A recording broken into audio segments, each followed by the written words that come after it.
You're sitting alone in a cafe. Outside, rain taps on the pavement, and a steaming cup of coffee warms your hands. No one's bothering you. Silence wraps around you like a cozy blanket. Does it feel good?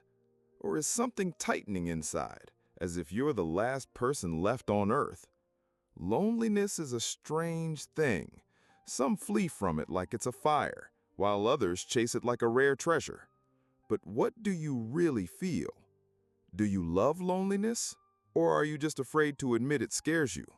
Let's figure it out. No big words, no fancy theories, just like we're chatting over that coffee.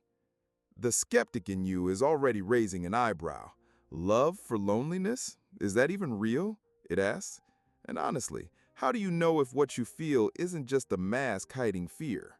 Skepticism teaches us not to take our own word, or anyone else's, at face value. It pushes us to dig deeper, ask questions, and test things. So let's test it. Let's take loneliness and break it down to its bones. Imagine, it's Friday night, your friends are off at a party, and you're home alone. The phone's quiet. You put on some music, open a book, or just sit on the couch staring at the ceiling. What's going on inside you? If you feel a warmth, if you're savoring this moment where no one's invading your headspace, maybe you're one of those who truly loves loneliness. But if there's a chill in your chest, if the silence feels heavy like a slab of concrete, that's fear. And fear, you know, is sneaky. It can disguise itself as love. You tell yourself, I'm great on my own, I'm free. But deep down, you're waiting for a text or a call. The skeptic in you knows that's not freedom, that's running from the truth. I caught myself doing this once. About 5 years ago, I decided I liked being alone. I tell my friends, you go party, I'd rather watch a movie or read a book. It sounded cool. I was so independent, so self-sufficient. But then I noticed something. Every time I started a show, I kept my phone close, waiting for messages, checking social media. And if no one texted, I felt like something was wrong. That wasn't enjoying loneliness. It was fear that I wasn't needed. The skeptic in me said, hey, stop lying to yourself. You don't love loneliness. You're just used to enduring it. But it can go the other way, too. My friend Masha is someone who genuinely enjoys being alone. She can head off to the woods for a weekend, no internet, no people, and come back grinning ear to ear. When I asked how she does it, she said, I never bored with myself. I think, I dream, I listen to the wind. It's like a date with the best version of me. Sounds beautiful, right? But the skeptic in me still wonders, what if it's just her way of escaping problems? And that's where it gets interesting. How do you tell the difference between loving loneliness and fearing it? Let's dig deeper. Skepticism is all about doubt. It keeps us from drowning in illusions. So loving loneliness is when you choose it consciously. You're not hiding from people or avoiding them. You just know you're comfortable with yourself. It's like choosing tea over coffee, not because you ran out of coffee, but because you genuinely prefer the taste of tea. Fear of loneliness is different. It's when you're alone, not because you want to be, but because that's just how it turned out. Or because you're scared to open up to people, scared of being rejected. And instead of admitting that, you call your fear love for loneliness. It's easy to check yourself. Ask, if I could be with friends right now, would I go? If the answer is, nah, I'm good here, that's probably love. But if something stings inside and you think, yeah, but what if they're busy? That's fear. The skeptic won't let you lie. It knows the truth often hides behind pretty words. Think about how it feels in real life. You're walking down the street, surrounded by a crowd, but you still feel lonely. Or maybe you're sitting alone in a park, watching the sunset, and you feel so calm it's like the whole world belongs to you. Loneliness isn't about whether people are around. It's about what's inside you. If you're empty inside, loneliness will scare you, even in a crowd. If you're at peace, you'll enjoy an empty apartment. Here's the catch. We often don't know what's inside us. The skeptic says, don't trust your feelings blindly. And it's right. Feelings are unreliable. One day you think you love loneliness, the next it's crushing you like wet snow. Why? Because we change. Because loneliness isn't a fixed thing. It's like the weather, sunny today, stormy tomorrow. And the skeptic in us demands that we keep checking how we feel over and over. I know a guy, Dima, who dove headfirst into loneliness after a rough breakup. He told everyone he was loving it, that he was finally free. But I saw him obsess over social media, liking his ex's photos, waiting for her to text. That wasn't love for loneliness. That was fear of being alone with himself, without her attention. Then he started taking photography classes, wandering the city, snapping shots of sunsets, people, dogs. And one day he said, I actually enjoy being alone now. I don't need someone else to make me happy. That's the difference. Loving loneliness is when you're your own best company. Fear is when you're waiting for someone else to fill the void. But the skeptic wouldn't be a skeptic if it didn't ask another question. Is loneliness always a choice? Sometimes life backs you into a corner. You lose a job, move to a new city, fall out with friends, and suddenly you're alone. Not because you wanted it, but because that's how it happened. And here, fear of loneliness can disguise itself as anything. Pride, I don't need anyone. Independence, I'm fine on my own. Even spirituality, I'm finding myself. But the skeptic sees through it. It says, check yourself.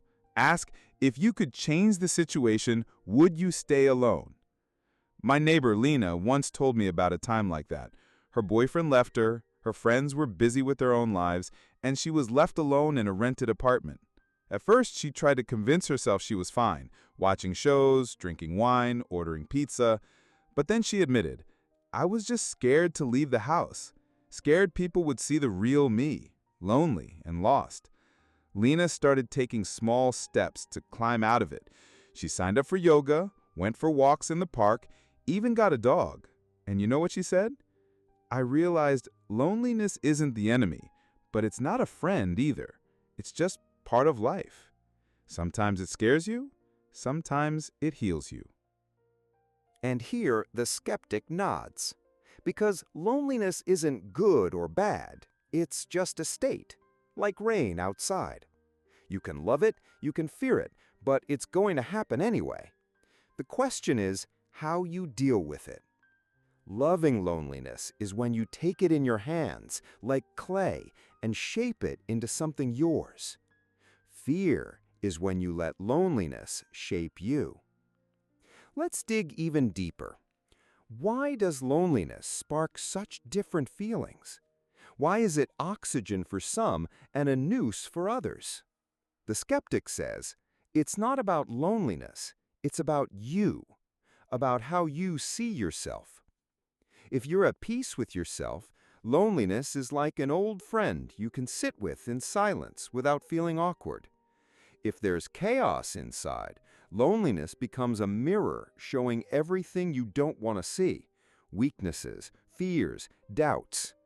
And the skeptic is right again. To understand your relationship with loneliness, you first need to understand your relationship with yourself. Take my friend Anton, for example. He was always the life of the party. Gatherings, hangouts, noisy crowds, that was his thing. But then he moved to a new city for work. No friends, no acquaintances. He'd come home to an empty apartment and not know what to do with himself. At first, he'd call old friends, talk for hours, but it didn't help. I felt like I lost myself, he said. Anton was scared of loneliness because without people, he didn't know who he was. But then he started experimenting. He took up morning runs, signed up for Spanish classes, even tried cooking something fancier than scrambled eggs. And slowly he realized loneliness isn't emptiness, it's space. Space to rediscover yourself. Now think about yourself. When was the last time you were truly alone, No phone, no internet, no noise. What did you feel? If you felt calm, if you could just breathe and enjoy the moment, that's probably love. But if you grabbed your phone, turned on music, or flipped on the TV to drown out the silence, that's fear. And the skeptic in you already knows the answer. It won't let you hide behind illusions. Here's another trap.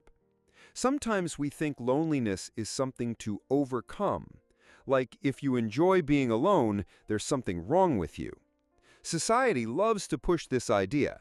Being alone means you're a loser. But the skeptic laughs at that. It says, who decided you have to be surrounded by people 24/7? Who said loneliness is bad? Test those ideas. Break them down. Maybe you're only scared of loneliness because you were taught from childhood that alone means unwanted.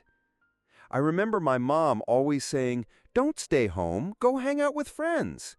For her, loneliness was like a disease, and for a long time I believed being alone was wrong.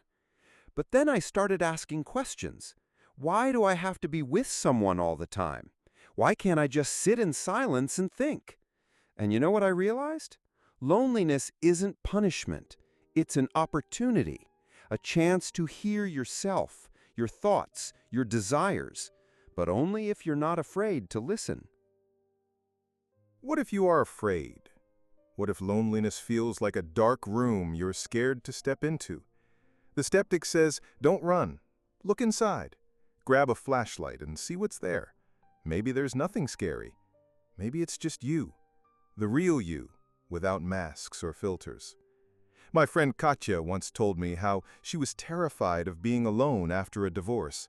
She'd leave the TV on, even at night, just to avoid the silence. But then she took a chance. She started spending evenings without noise, just sitting, drinking tea, looking out the window. And you know what she found? Silence isn't the enemy. It can be cozy. Loneliness can bring not just fear, but strength. Let's go back to the roots. Why is loneliness such a tricky question? Maybe it's how we live. We're surrounded by noise, social media, chats, notifications. Silence is rare. And when it comes, we're lost. Like, without external noise, we stop existing. The skeptic asks, what if you just don't know how to be with yourself? And that's not an accusation. It's an invitation to look deeper, to try, to be alone. Not to prove something to the world, but to understand what you feel. Think about it. You're on the subway, earbuds in, phone in hand. What if you turn off the music, put the phone away? Just look at the people around you, at your thoughts, at yourself. Scary? Or maybe curious? My friend Olya tried it once. She decided to spend a day without her phone, just walking around the city, sitting on a bench, eating ice cream. It felt weird at first, she said, like I was naked. But then I noticed so much. Birds, the smell of coffee from a cafe, kids laughing. It was like I woke up. That's what loving loneliness looks like. Not avoiding people, but finding joy in the moment. But the skeptic pipes up again. What if it's just a way to distract yourself from problems? What if you're just scared of intimacy? And it's got a point. Sometimes we retreat into loneliness not because we love it, but because we're afraid of being vulnerable. Opening up to someone is a risk. Risk of being misunderstood, rejected, laughed at, and loneliness becomes a hideout. But the skeptic knows a hideout isn't freedom. It's a cage you built yourself. I know a girl, Anya, who avoided serious relationships for years. She'd say, I'm fine on my own. Why do I need anyone? But behind that, I'm fine, was fear. Fear that she'd be betrayed again, like in the past. She learned to enjoy loneliness, but it wasn't love, it was protection. And only when she started asking herself those skeptical questions did she realize loneliness doesn't solve her problems, it just postpones them. Loneliness isn't just about fear or love. Sometimes it's just there. Like the air you breathe. It doesn't demand you run from it or worship it. It's just part of life. And the skeptic reminds us, don't make it an enemy or a god. Just figure out what it means to you. Think about how you feel when you're alone. Maybe you write poetry, draw, cook something new. Or maybe you crank up the TV to drown out your thoughts. Those are all clues. They tell you who you are in that moment. My friend Sasha once told me how loneliness helped him find himself. He was a party guy, bars, clubs, endless nights out. But then he lost his job and his friends moved away. At first, he panicked. He said, "I didn't know what to do with the silence. It was like a knife." But then he started writing, just grabbing his laptop and jotting down whatever came to mind. A few months later, he had a whole book. He said, "Loneliness gave me a voice." He's not a hermit now, but he stopped fearing silence. He found meaning in it. What about you? Sometimes loneliness sneaks up uninvited. Maybe you lose someone close or move to a new city where you know no one. And there you are, alone. Not because you chose it, but because life happened. The skeptic whispers, "Don't think it's the end. Check what you can do with it." Maybe loneliness isn't punishment, but a chance. A chance to find out what you're capable of when no one's around. My Aunt Nina told me about a time like that. Her husband left, her kids grew up and moved out, and she was left alone in a big house. At first, she tried to fill the void, invited guests, took classes, even got a cat. But then she said, "I realized I don't need all that to be happy. I started baking pies, reading old books, walking in the woods, and I found myself." She still sees people, but she learned to be with herself, and that was true love for loneliness. The skeptic's still not sleeping, though. It asks, what if it's just habit? What if you've just settled? And that's where you need to be honest. Loving loneliness isn't about shutting out the world. It's about being at peace with yourself. If you choose loneliness because it feels good, that's one thing. But if you choose it because you're scared of the world, that's another. The skeptic demands proof. It wants you to test yourself. Try an experiment. Spend an hour alone. No phone, no music, no distractions. Just sit and listen to yourself. What do you feel? If it's calm, if you're smiling as you look out the window, that's love. If it's anxiety, if you start fidgeting and looking for something to do, that's fear. And there's nothing wrong with admitting it. The skeptic doesn't judge, it just wants you to be honest. Let's look at loneliness from another angle. Sometimes it comes not as a choice, but as a test. Picture this. You're in an office, surrounded by colleagues, chatter, noise, but you still feel lonely. Why? Because loneliness isn't just about physical solitude, it's about connection.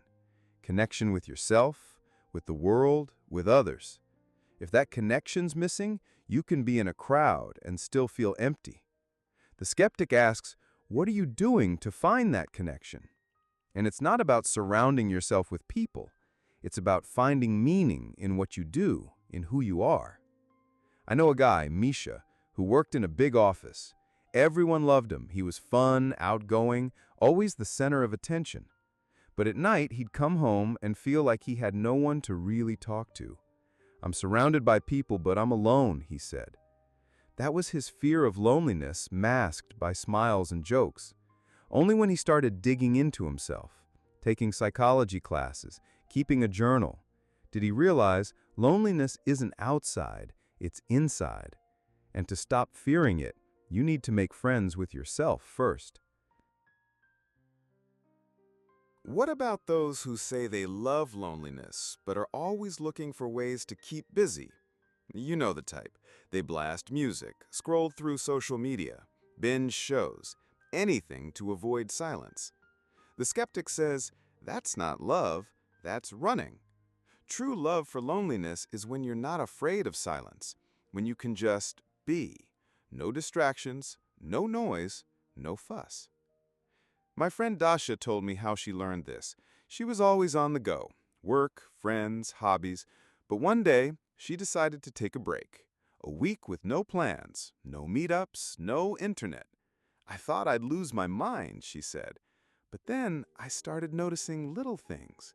The smell of coffee in the morning, the way light hits the windowsill, the sound of my own laugh when I read something funny. She didn't become a recluse, but she learned to cherish moments alone. That's what loving loneliness is, not escaping the world, but being more fully in it. The skeptic's back, though. It says, what if it's just habit? What if you've just learned to tolerate loneliness because you had no choice? It's a good question. Sometimes we accept loneliness not because we love it, but because we're scared to change, scared to meet new people, scared to open up, scared to be rejected. And loneliness becomes not a choice, but a comfort zone. But the skeptic knows a comfort zone isn't always good. Sometimes it's just a cage you built yourself. I remember my friend Igor saying, I like being alone. I don't like the chaos. But later, he admitted he was just scared of new connections. What if they don't like me? What if I say something dumb? He was hiding in loneliness like it was a fortress. But the skeptic in him wouldn't let him hide. He started asking, why am I scared? What happens if I try? And he tried. He joined a dance class, went to parties, even went on a few dates. And you know what he said? Loneliness is great, but being with people isn't so bad either. So back to you. You're in that cafe, sipping coffee, listening to the rain. What do you feel? Don't rush to answer. The skeptic in you knows the truth isn't always on the surface. Maybe you love loneliness, maybe you fear it, or maybe you just haven't figured it out yet. And that's okay. The key is not to lie to yourself. Keep asking questions, keep checking. And you know, sometimes loneliness is the best way to find out who you really are. But only if you're not afraid to look in the mirror.